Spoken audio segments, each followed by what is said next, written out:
高雄有一个对外口聘请来一个族语老师去到国校内面呢，教这学生囡仔讲族语。而这个老师是限伫咧2021年到23年之间来教族语的时阵，会甲这学生囡仔乱摸。虽然这是有甲这个老师以上发办，不过这个老师也辩解讲，甲囡仔摸这私密处是种原住民的传统。法官向原民会确认了后，认定老师的行为无符合原住民传统，造成6个查甫囡仔受到侵害。一审改判5年6个月。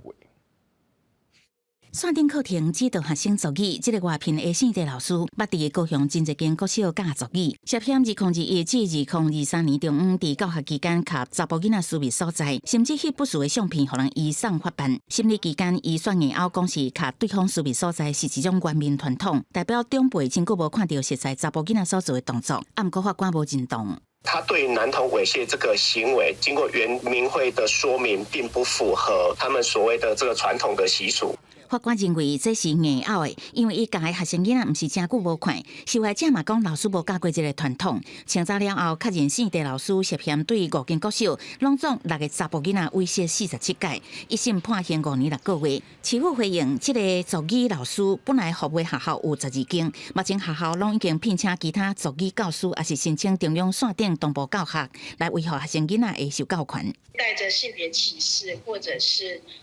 会造成一些性别的不平等的一个因素的话，我们其实是有大人们或社会政策是有一些责任，我们要是针对我们的文化来做一个检视。立宪基金会表示，提醒囡仔对身体界线的观念是家庭教育中真重要的代志，慢慢影响，互囡仔对家己身体自主权有观念。准讲文化传统，也是其他讲法出现不当行为，也当互囡仔清楚判断是非。记者综合报道。